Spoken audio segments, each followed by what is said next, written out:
It was 2:45 p.m. on a Thursday afternoon when Charlie Kirk walked into the crowded food court at Century City Mall in Los Angeles. He had some time between his podcast recording and a scheduled interview with a local conservative radio station, and figured he'd grab a quick lunch while reviewing his notes for the upcoming discussion about campus free speech. As he stood in line at the sandwich counter, he noticed a commotion near the seating area. A large man, probably in his mid-30s and built like a former football player, was standing over a much smaller teenager who was trying to eat lunch alone while reading what appeared to be a political science textbook. "Hey, college boy," the big man was saying loud enough for half the food court to hear. "You're sitting at my table." The teenager, who couldn't have been more than 17 and weighed maybe 140 pounds soaking wet, looked up nervously. "I'm sorry, sir. I didn't see any reserved sign. I can move if damn right you can move. But first, you're gonna explain to me why you think you're better than everyone else with your fancy books and your liberal brainwashing." Charlie looked closer and saw that there was no reserved sign anywhere. The kid had been sitting quietly by himself, his textbook open to a chapter on constitutional law, a notebook filled with what looked like careful study notes beside his modest lunch. This wasn't about a table. This was pure intimidation. "Please, I'm just trying to study for my AP government exam," the teenager said, starting to gather his things with shaking hands. "AP government?" the bully scoffed. "Let me guess, they're teaching you to hate America and worship socialism, right?" "No, sir. Actually, we're studying the Constitution and the founding principles." "Don't smart-mouth me, kid. I know what they teach in schools these days." Several people in the food court were watching, but nobody was intervening. The teenager looked around desperately for help, but most people were either pretending not to see or actively avoiding eye contact. Charlie had seen enough. He canceled his sandwich order and walked over to the situation. "Excuse me," he said calmly, approaching the table. "Is there a problem here?" The bully turned around, sized up Charlie, and apparently decided he wasn't impressed. "Yeah, there's a problem. This little snowflake was disrespecting my table and now he needs to learn some manners." "Your table?" Charlie looked around the food court. "I don't see any reserved signs. This looks like public seating to me." "Look, whoever you are," the bully said, stepping closer to Charlie, "this ain't your business. Keep walking before you end up like your boyfriend here." Charlie smiled, which seemed to confuse the bully. "What's your name?" "What? Your name? I like to know who I'm talking to. I'm Charlie Kirk." The bully paused, recognizing the name but not quite placing it. "So what? I'm Brad Mitchell. Nice to meet you, Brad. Now I'm curious about what kind of man picks on high school students in public. What's your story?" "My story is none of your damn business." "Actually, it kind of is my business now," Charlie said, his voice still calm but carrying more authority. "See, I have a choice here. I can walk away and let you continue intimidating this young man, or I can stick around and see what happens next. What do you think I should do?"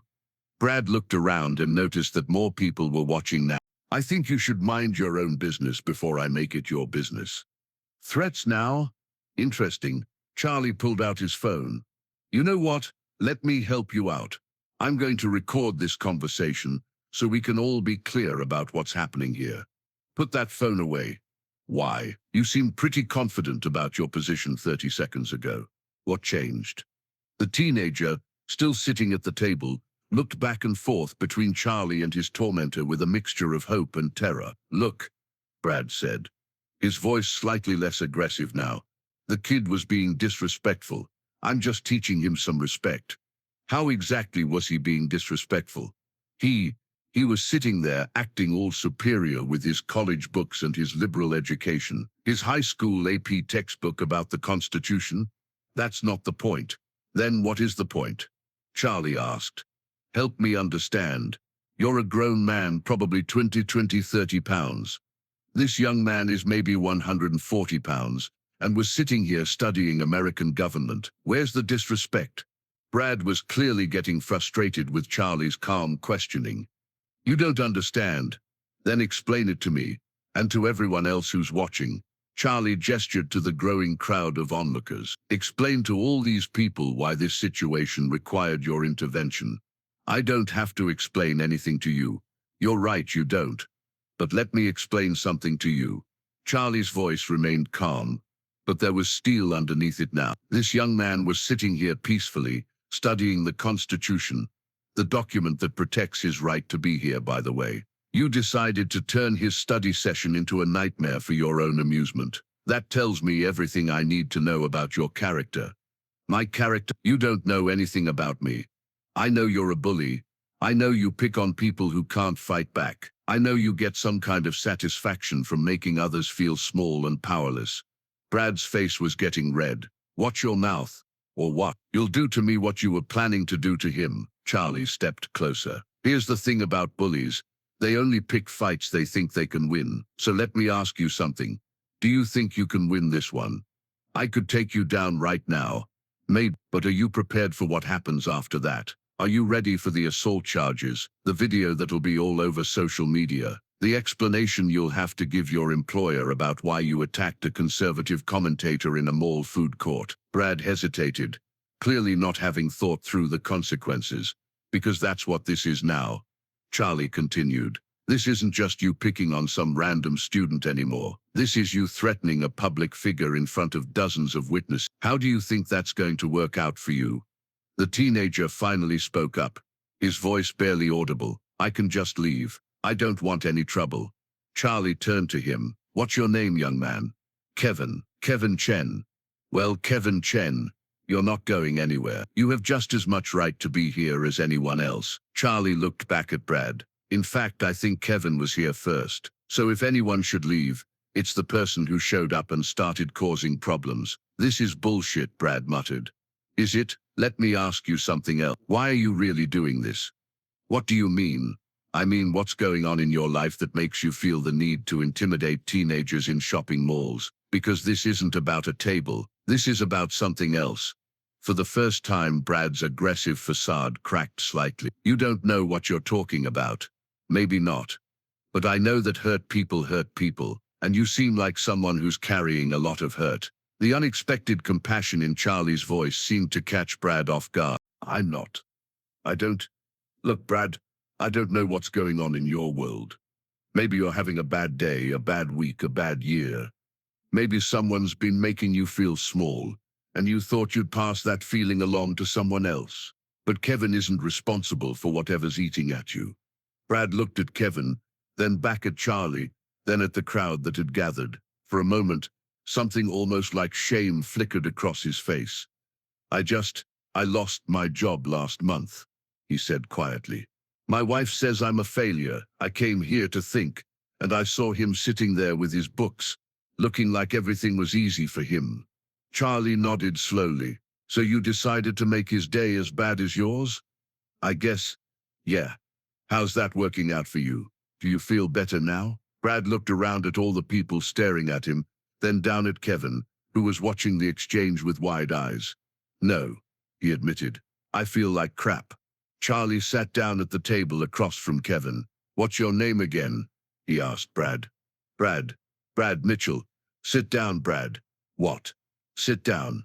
All three of us are going to have a conversation. Brad hesitated, then slowly sat down at the table he'd been claiming was his. Kevin, Charlie said, tell Brad what you were studying before he showed up. Kevin looked nervous but answered, constitutional law and the Bill of Rights. Specifically the First Amendment and how it protects free speech on college campuses. Where are you hoping to go to college? Stanford if I can get in. I want to study political science and maybe go to law school. Charlie turned to Brad. So you were about to humiliate a kid who's trying to get into Stanford to study constitutional law. How do you feel about that?